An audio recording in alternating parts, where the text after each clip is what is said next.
খাই 10 টন, কে রুজি দান করে? আমার আল্লাহ।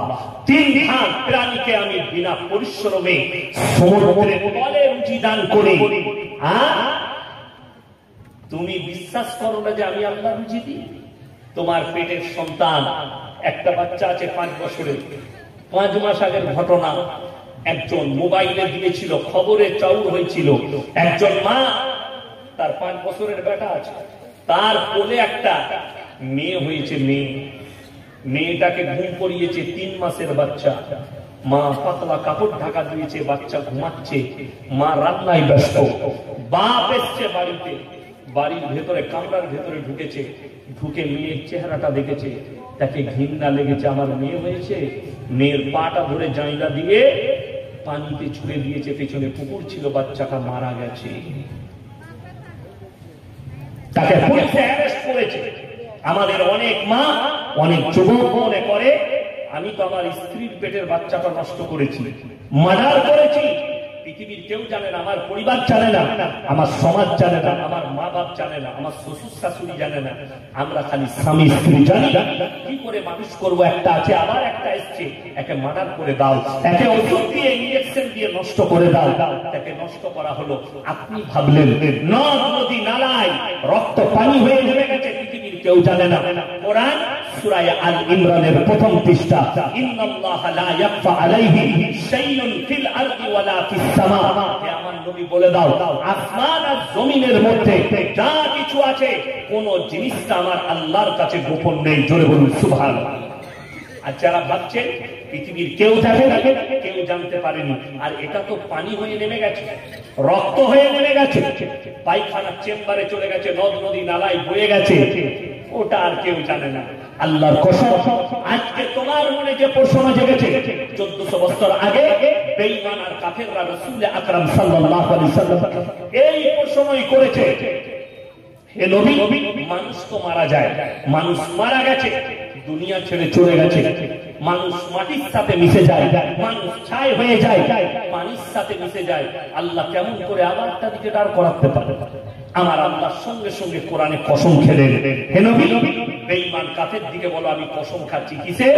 লা উকসিমু বিয়াউমিল কিয়ামah, আমি আল্লাহ কসম খাচ্ছি কিয়ামতের দিনের, ওয়ালা উকসিমু বিন-নাফসিল লাওয়ামা, আর আমি কসম খাচ্ছি ওই সমস্ত আত্মা, আয়াহসাবুল ইনসানু আল্লান নাজমা ইদামা বালা কাদিরিনা লা নুসাউইয়া বানানা বাল ইউরিদুল ইনসানু লিয়াবজুরা আমামা। হে আমার নবী, বলো শুধু তাদের আকৃতি নয়, তাদের হাত পা নাক কান গলা নয়, তাদের আঙ্গুলেতে হাতেতে যে দাগগুলো লকিরগুলো আছে, আমি এইভাবে পরিপূর্ণ করে তাদেরকে দাঁড় করাতে সক্ষম। পায়খানার চেম্বার বলো, নদ নদী নালা বলো, যেখানে পৌঁছাবে পৌঁছাও, আমার আল্লাহ অবশ্যই সেই বাচ্চাগুলোকে দাঁড় করাবেন। আমার বন্ধুগণ, আমার ভাই, আল্লাহ কোরআনে বললেন, কোন নিরীহ মানুষকে হত্যা করলে গোটা মানব জাতিকে হত্যা করার সমান পাপ হবে। এরপর তুমি নিজে চিন্তা করো, তোমার নিজের স্ত্রীর পেটের বাচ্চাকে তুমি হত্যা করেছো, এই বাচ্চারা আল্লাহর কাছে সাক্ষী দেবে, আল্লাহ এই পাপিষ্ঠ মা বাবা যারা আমাকে দুনিয়াতে যেতে বাধা প্রদান করেছে, মায়ের গর্ভে মারার করেছে, সেদিনে তুমি তাহাজ্জুদ গুজার, আমার আল্লাহ যদি দয়া না করে তোমাকে জাহান্নামে যেতে হবে। তুমি জাহান্নামে যাবে। নামাজ পড়েছো, রোজা রেখেছো, তুমি হত্যা করেছো সন্তানকে, আল্লাহর কাছে নিকৃষ্ট পাপ। সবাই আল্লাহর উপরে ভরসা করবো, জোরে বলুন ইনশাআল্লাহ। নাম্বার 3, মারাত্মক, মায়েরা শুনবেন, আপনারা শুনবেন, ওয়ালা তাকরাবুজ জিনা ইন্নাহু কানা ফাহিশা ওয়া সাআ সাবিলা। ব্যভিচার করা তো অনেক দূরের কথা, যে রাস্তায় ব্যভিচার হয় সেই রাস্তার ধারে পাশে তোমরা যাতায়াত করবে না। ব্যভিচার করা অনেক দূরের ব্যাপার, যে রাস্তাটাই ব্যভিচার হচ্ছে সেই রাস্তার ধারে পাশে তোমরা মোটেই যাতায়াত করো। আমি অনেক সময় পুরুলিয়া ডিস্ট্রিক্ট যাই জলসা, আর পুরুলিয়া যেতে গেলে আমার বাড়ি থেকে আসানসোল বলে একটা টাউন পড়ে, সেই টাউনের মধ্যেখানে শেষ মাথায় নিয়ামতপুর বলে একটা জায়গা আছে, লচিপুর। যেখানে দেহ ব্যবসার আড্ডাখানা আছে, পতিতালয়, সেইটাকে কভার করতে গিয়ে আমি 20 কিলোমিটার রাস্তা ঘুরে যাই।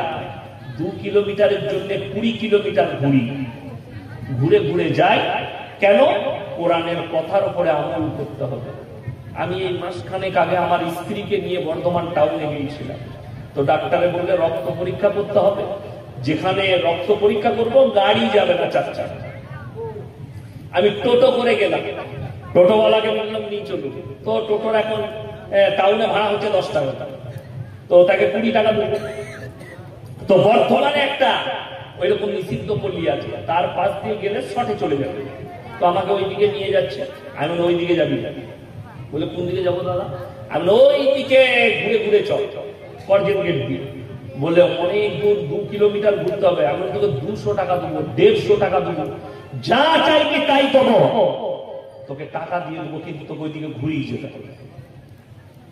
বেচারা তাই গেল। আমি তাকে টাকা দিয়েছি, 150 টাকা দিয়েছি, চা খেতে 10 টাকা দিয়েছি। কেন?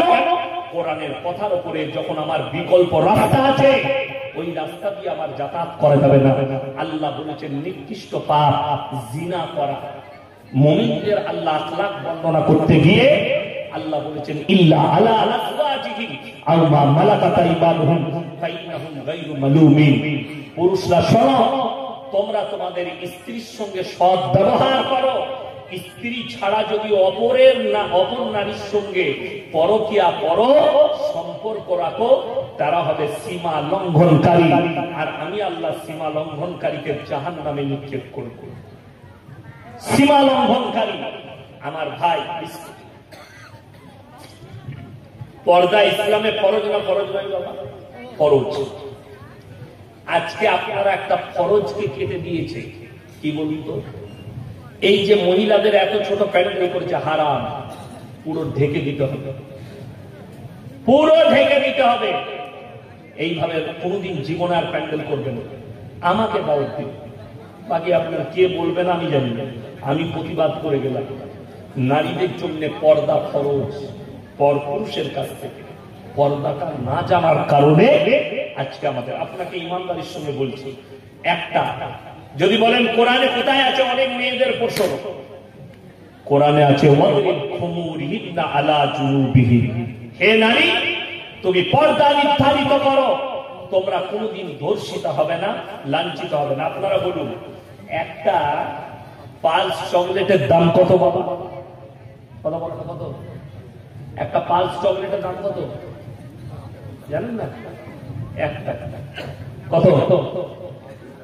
ছোট চকলেট 1 টাকা, একটা প্যাকেটের মধ্যে থাকে। এখন দোকানদার যদি প্যাকেট থেকে ছিঁড়ে একটা প্লেটের উপরে রেখে সামনে নামিয়ে বিক্রি করে, সেই চকলেট কেউ কিনবে? কেন কিনবেন না? ধুলো পড়ে গেছে, মাছি বসেছে, এটা খেলে আমার পেটের ক্ষতি হতে পারে, আপনি তাই সেটা গ্রহণ করবেন না, সেটা নেবেন না।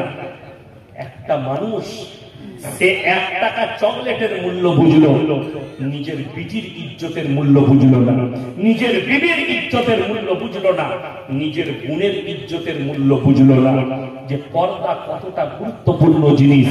অনেক হারাম তারা বলছে নবীর বিবি ব্যবসা করেছে, এটা সত্য না মিথ্যা বাবা? কথা বলেন আপনারা? মিথ্যা নয়, সত্য ঘটনা, হাদিস আছে।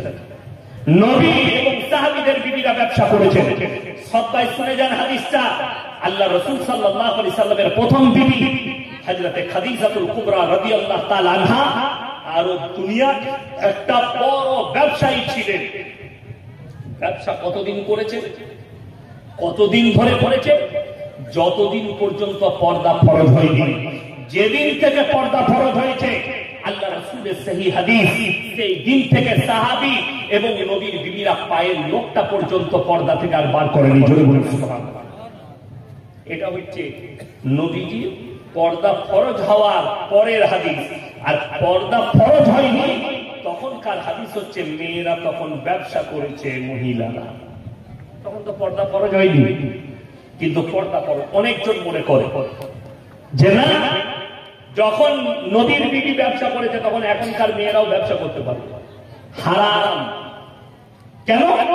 আপনাকে শেষ আমলটা ওটা বাতিল হয়ে গেছে, পরবর্তী হুকুম যখন নবীজি জারি করেছিলেন।